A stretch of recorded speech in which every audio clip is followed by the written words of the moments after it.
Alexander the great প্রায় ২৫০০ বছর আগে ইউরোপের দক্ষিণ পূর্ব অঞ্চলে অবস্থিত গ্রিস অনেকগুলো ছোট ছোট নগর রাষ্ট্রে বিভক্ত ছিল। এই বিভক্ত অবস্থার মধ্যেই ম্যাসিডন নামে একটি শক্তিশালী রাজ্যের উত্থান ঘটে, যার শাসক ছিলেন রাজা ফিলিপ। তিনি ছিলেন সাহসী, কৌশলী এবং দূরদর্শী শাসক। ক্ষমতায় আসার পর খুব অল্প সময়ের মধ্যেই তিনি একটি শক্তিশালী ও প্রশিক্ষিত সেনাবাহিনী গড়ে তোলেন, যা ভবিষ্যতে তার পুত্রের সাফল্যের ভিত্তি তৈরি করে। এই ফিলিপেরই পুত্র ছিলেন ইতিহাসখ্যাত বীর আলেকজান্ডার, যার জন্ম খ্রিস্টপূর্ব ৩৫৬ সালে। তার মা অলিম্পিয়াস ছিলেন কিছুটা অদ্ভুত স্বভাবের এবং স্বামী ফিলিপের সঙ্গে তার সম্পর্ক কখনোই খুব মধুর ছিল না। শৈশব থেকেই আলেকজান্ডারের শারীরিক গঠন ছিল দৃঢ় ও আকর্ষণীয়। তার চুল ছিল হালকা বাদামি এবং ত্বক ছিল উজ্জ্বল। সমসাময়িক অনেক লেখক উল্লেখ করেছেন যে তার শরীর থেকে এক ধরনের সুগন্ধ ছড়াত, যা মানুষকে বিস্মিত করত। যুদ্ধবাজ রাজা হলেও ফিলিপ তার ছেলের শিক্ষার ব্যাপারে খুব যত্নশীল ছিলেন। আলেকজান্ডারের প্রথম শিক্ষক ছিলেন লিওনিডাস, যিনি অলিম্পিয়াসের আত্মীয় ছিলেন। ছোটবেলায় আলেকজান্ডার ছিলেন চঞ্চল, জেদি এবং কিছুটা একগুঁয়ে। তাকে পড়াশোনায় মনোযোগী করা সহজ ছিল না, তবে লিওনিডাসের কঠোর ও আন্তরিক প্রচেষ্টায় তিনি ধীরে ধীরে শিক্ষার প্রতি আগ্রহী হয়ে ওঠেন। তিনি অঙ্ক, ইতিহাস, যুদ্ধবিদ্যা, ঘোড়ায় চড়া এবং তীরন্দাজি শিখেছিলেন। কৈশোরেই তার মধ্যে অসাধারণ সাহস এবং বুদ্ধিমত্তার প্রকাশ ঘটে। একটি বিখ্যাত ঘটনার মাধ্যমে এটি স্পষ্ট হয়। একদিন এক ব্যবসায়ী একটি দুর্দান্ত সুন্দর কিন্তু অত্যন্ত দুরন্ত ঘোড়া রাজা ফিলিপের কাছে বিক্রি করতে আসে। কেউই ঘোড়াটিকে বশ করতে পারছিল না, কারণ এটি নিজের ছায়া দেখে ভয় পেত এবং অস্থির হয়ে উঠত। তখন তরুণ আলেকজান্ডার বিষয়টি বুঝতে পারে। তিনি ধীরে ধীরে ঘোড়াটির মুখ সূর্যের দিকে ঘুরিয়ে দেন, যাতে ছায়া চোখে না পড়ে।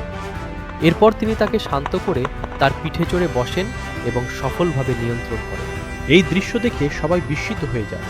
রাজা ফিলিপ আবেগাপ্লুত হয়ে ছেলেকে বুকে জড়িয়ে ধরে বলেন, তোমার জন্য ম্যাসিডন খুব ছোট, তোমার উচিত আরও বড় রাজ্য জয় করা। ফিলিপ বুঝতে পারেন যে তার ছেলে অসাধারণ প্রতিভার অধিকারী, তাই তিনি বিখ্যাত দার্শনিক অ্যারিস্টটলকে আলেকজান্ডারের শিক্ষক হিসেবে নিয়োগ দেন। টানা ৩ বছর ধরে অ্যারিস্টটলের কাছে শিক্ষা গ্রহণ করেন আলেকজান্ডার। এই শিক্ষা তার চিন্তাধারা, নেতৃত্বগুণ এবং বিশ্বজয়ের স্বপ্নকে আরও শক্তিশালী করে। তিনি জীবনের শেষ দিন পর্যন্ত তার গুরুকে শ্রদ্ধা করতেন এবং বলতেন, আমি জীবন পেয়েছি পিতার কাছ থেকে, কিন্তু সেই জীবনকে কিভাবে সুন্দর করে তুলতে হয় তা শিখেছি আমার গুরুর কাছ থেকে। মাত্র ১৬ বছর বয়সে আলেকজান্ডার প্রথমবারের মতো শাসন ক্ষমতার দায়িত্ব পান, যখন তার পিতা বাইজান্টাইন অভিযানে যান। এই সময় কিছু অঞ্চল বিদ্রোহ ঘোষণা করলে তিনি দ্রুত সেনাবাহিনী নিয়ে অভিযান চালিয়ে বিদ্রোহ দমন করেন এবং শত্রুদের বন্দী করে আনেন। এই সফলতার পর তিনি আত্মবিশ্বাসী হয়ে ওঠেন এবং নিজের নামে একটি শহর প্রতিষ্ঠা করেন। সময়ের সাথে সাথে পিতা পুত্রের সম্পর্কের অবনতি ঘটে, যার পেছনে পারিবারিক দ্বন্দ্বও ভূমিকা রাখে। অবশেষে যখন আলেকজান্ডারের বয়স ২০ বছর, তখন রাজা ফিলিপ হত্যার শিকার হন। এরপর আলেকজান্ডার সিংহাসনে আরোহণ করেন। ক্ষমতায় এসে তিনি সম্ভাব্য প্রতিদ্বন্দ্বীদের সরিয়ে দেন এবং নিজের শাসনকে দৃঢ় করেন। এরপর শুরু হয় তার বিশ্বজয়ের অভিযান। তিনি প্রথমে পারস্য সাম্রাজ্যের দিকে অগ্রসর হন এবং একের পর এক যুদ্ধ জিতে পার্সপোলিস দখল করেন, যা তখন বিশ্বের অন্যতম ধনী নগর ছিল। পারস্যের রাজপরিবারকে বন্দী করা হলেও তিনি তাদের প্রতি সম্মানজনক আচরণ করেন, যা তার চরিত্রের একটি মানবিক দিক তুলে ধরে।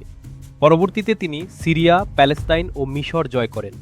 মিশরে তিনি নিজের নামে আলেকজান্দ্রিয়া নামে একটি শহর প্রতিষ্ঠা করেন, যা পরে জ্ঞান ও বাণিজ্যের গুরুত্বপূর্ণ কেন্দ্র হয়ে ওঠে। খ্রিস্টপূর্ব ৩২৮ সালের মধ্যে পুরো পারস্য সাম্রাজ্য তার অধীনে চলে আসে। এরপর তিনি ভারত অভিমুখে অগ্রসর হন এবং হিন্দুকুশ পর্বত অতিক্রম করে ভারতবর্ষে প্রবেশ করেন। তখন ভারত বিভক্ত ছিল নানা ছোট রাজ্যে, যাদের মধ্যে ঐক্যের অভাব ছিল। তক্ষশিলার রাজা অম্বি তার সঙ্গে মিত্রতা স্থাপন করেন, কিন্তু রাজা পুরু তার বিরুদ্ধে প্রতিরোধ গড়ে তোলেন। এক কঠিন যুদ্ধে পুরু পরাজিত হন এবং বন্দী হন। তবে তার সাহসিকতা ও মর্যাদাপূর্ণ আচরণে মুগ্ধ হয়ে আলেকজান্ডার তাকে মুক্তি দেন এবং তার রাজ্য ফিরিয়ে দেন, এমনকি অতিরিক্ত অঞ্চলও উপহার দেন।